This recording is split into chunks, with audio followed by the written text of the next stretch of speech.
Here we are. It's raining. We're under a tree. Let's see how long we can last. It's great. You may even be able to see the raindrops in the tree behind us. Look, today I want to talk about an essential subject, which may seem a bit dull initially, but unfortunately a lot of aspects of existence are dull. I want to talk about the economy. And I'm talking about the creation of a three-tier economy in Australia. Now, economies can be broken up into a number of different entities. There's the private economy, a private investment for private profit economy, and most of us, the Australian economy, over 95%, is privately driven. And if it's not privately driven, what happens is the state passes on contracts to the private sector to complete work by the private sector for the public sector. Then you've got the public economy. The public economy is when the state owns the means of production, distribution, exchange and communication, unlike a private economy when the private sector owns the means of production, distribution, exchange and communication. Now, what we've seen in Australia over the last 50 years is an ideological attack on the concept of the state owning the means of production, distribution, exchange and communication, providing basic necessities to the population as a whole. Now, in the 19th century and the 20th century, most economic activity, especially in this country, was driven by the private sector. The state basically passed regulation as far as the private economy was concerned. But post-World War II, we saw an expansion of the public sector, the public economy. And at that stage, we had a publicly owned bank, the Commonwealth Bank, a publicly owned airline, the Qantas. We had the Commonwealth Serum, CSIRO, publicly owned. We had many publicly owned entities. We had publicly owned energy production and distribution centres, publicly owned telecommunications. And in a country as large as Australia, it was decided the best way to provide equitable access to much needed resources was through the introduction of a strong public sector in the Australian economy. Now, when you've got a public economy and a private economy competing in the same marketplace, you get just that, you get competition. In a society where the majority of the economy, that's the means of production, distribution, exchange and communication, are owned by the private sector, and in an economy, a public economy, where the majority of entities, economic entities, are owned by the state, who owns the means of production, distribution, exchange and communication, you have minimal competition. And you can get a growth of bureaucracy, and in a private economy, a growth of a mechanism that's based on creating ever-increasing profits for a shrinking number of major shareholders. So we've got this dilemma. It's not unusual that in Australia in 2024 going on to 2025 that we have the same problems that we had at the beginning of the 21st century in terms of not just the creation of wealth but the distribution of wealth. And with an era, a digital era and an era based on artificial intelligence, the fact is you don't need every human being to be involved in economic activity for that society to function and prosper. The problem is that today you're either an investor, a wage earner, or somebody who relies on social security benefits to survive. And if you push more and more people from the wage sector into the social security sector, you have increasing issues in society, increasing tensions, increasing violence. But getting back to the original proposition. So in Australia in late 2024, over 90% of the economy, possibly 95%, is owned by the private sector. A very small amount is owned by the public sector. And to a significant degree, the private sector feeds on contracts which are given out by the state to provide essential services to people. So in such an environment, it is no accident, where there is minimal government regulation, that we see the logical endpoint of a capitalist system.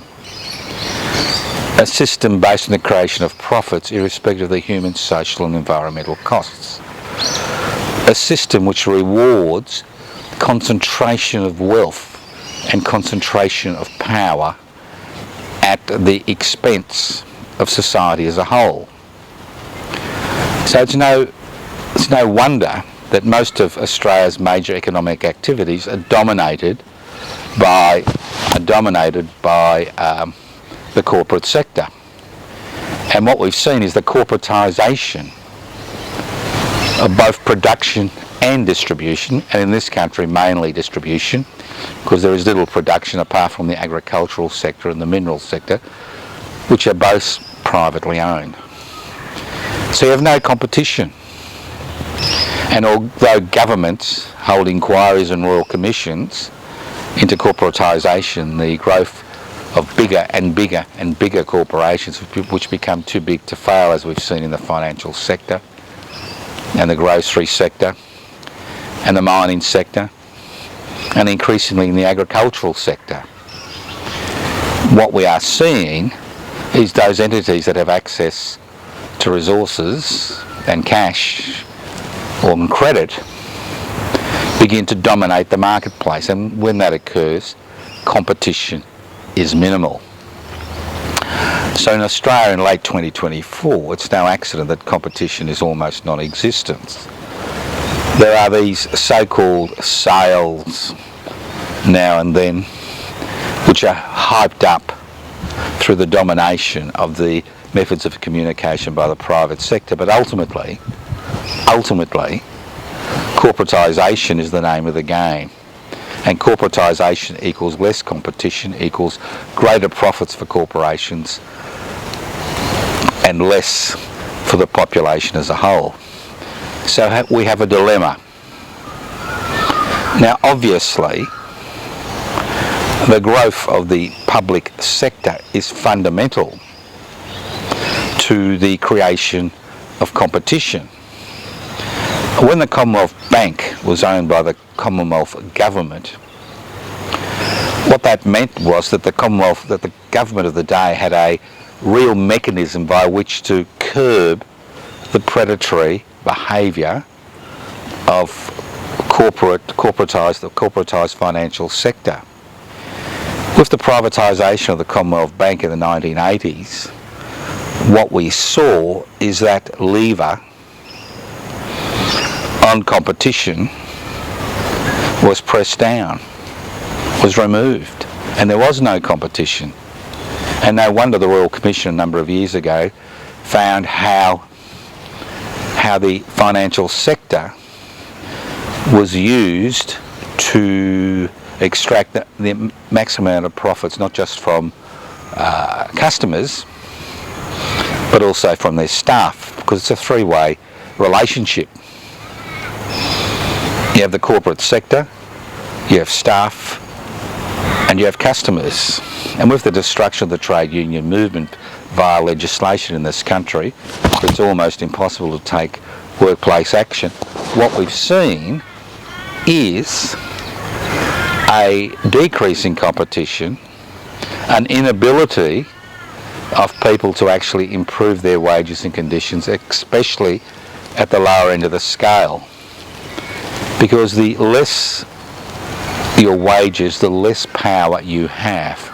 And when people talk about individual contracts, well, it's ludicrous. Could you imagine walking into a large corporation demanding a wage rise? They'd show you the door tomorrow.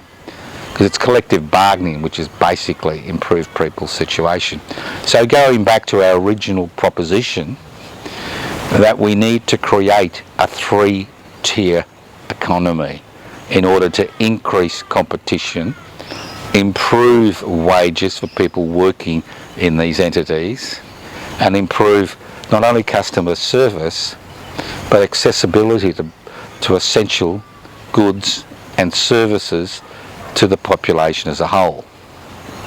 Now, I'm not talking about revolution.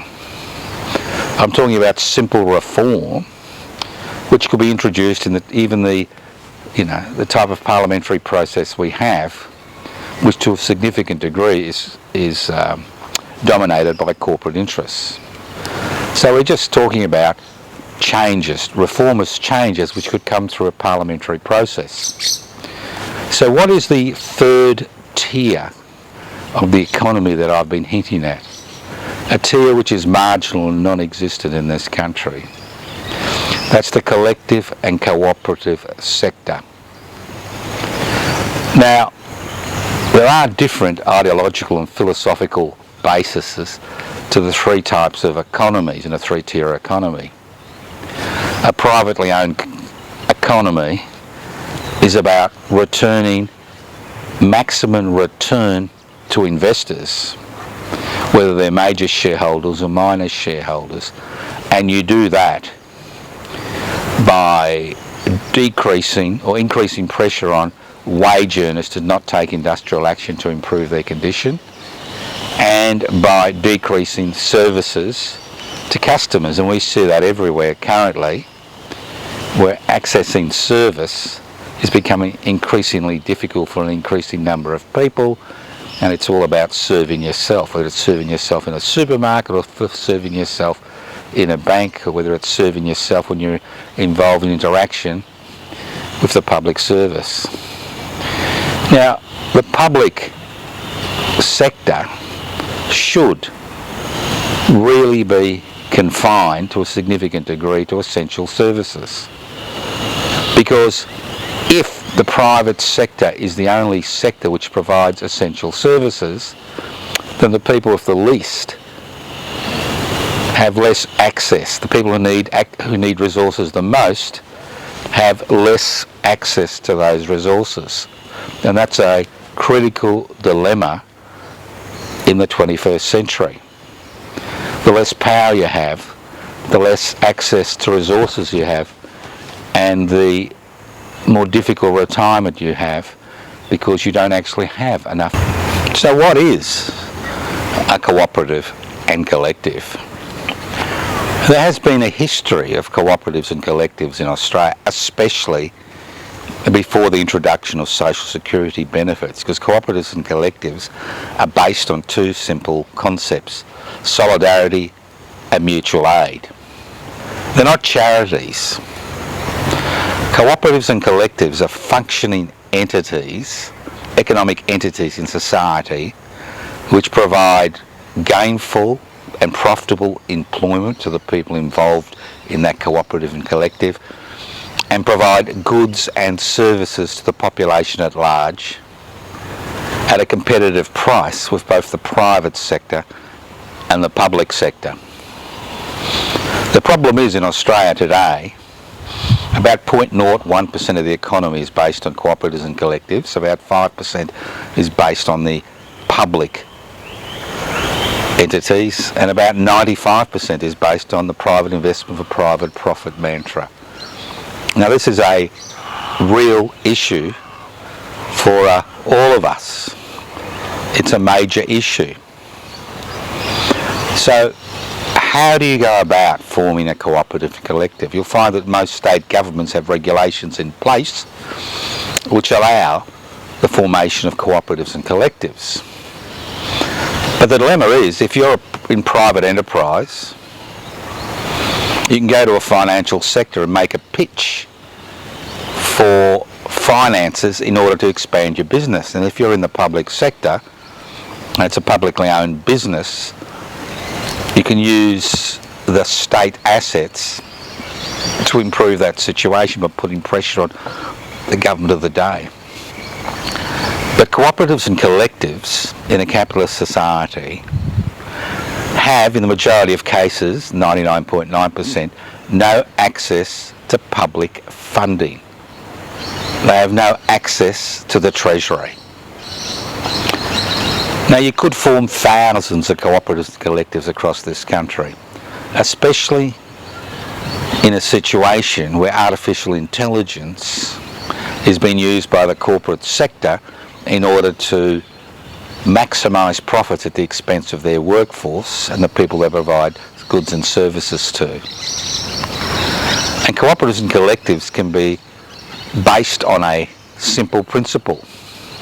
And if you look at the Montegrand experiment in Spain, which has been going for over 50 years, you can see how cooperatives and collectives can provide a return and goods and services in a competitive environment to hundreds of thousands, if not millions of people. But the single most important dilemma is access to seeding funding to get cooperatives and collectives off the ground. Obviously, like private business, not all cooperatives and collectives will succeed. Many private businesses, especially small private businesses, fail, so some cooperatives and collectives will fail. But the majority of cooperatives and collectives, because they provide useful, gainful, productive employment to people who would not otherwise be employed in the private sector or even the public sector, and who have the capacity to provide goods and services to an increasing number of Australians, require that seeding funding. And it would be a very simple act of Parliament which could be passed to allocate 1% of the $3 trillion of funds which are held by superannuation companies, which are invested mainly in the stock market, many in unethical investments, provide 1% as seeding funding every year to cooperatives and collectives. Now, some of these cooperatives and collectives will succeed and pay back that loan in full with interest. Some will fail. But at the end of the day, it doesn't mean that 1% of superannuation contribution is going to be lost. What it means is that you can build up a third tier to the Australian economy, and you could have three sectors competing almost on an equal footing in the marketplace. You would have cooperatives and collectives, which would employ an increasing number of people, providing goods and services to the population at large. You would have public institutions which are publicly owned, which provide goods and essential goods and services to the population at large, cross-subsidising loss-making services with those which create profits. What people forget is when the Commonwealth Bank, CSIRO, Telecom and a number of other entities and all the energy production facilities were privatised by state entities and federal governments, what they forget is many of these services were profitable and sent money back to the Treasury. And thirdly, but not least, you would have a private sector, a heavily regulated corporate sector. And that's the dilemma. Well, a majority of people, almost half, are employed in small business. Small business somehow thinks their workers are the problem. The problem is unfair competition. And we see that in all aspects. We never see corporations which are too big to fail failing, and if they're failing they get government grants. But we do see an increasing number of small businesses failing, not just because of wages they need to pay workers, but ultimately because their inability to compete with large corporations. We see this in all aspects of our economy. Just walk into any mega metropolis, you know, what I call a mega metropolis of consumption. Walk in, it's the same brands, and if it's not the same brands, it's the same company owning 20 or 30 of those brands. So the reality is that if we want a fairer society, we want a society where everybody enjoys access to the common wealth created by all of us.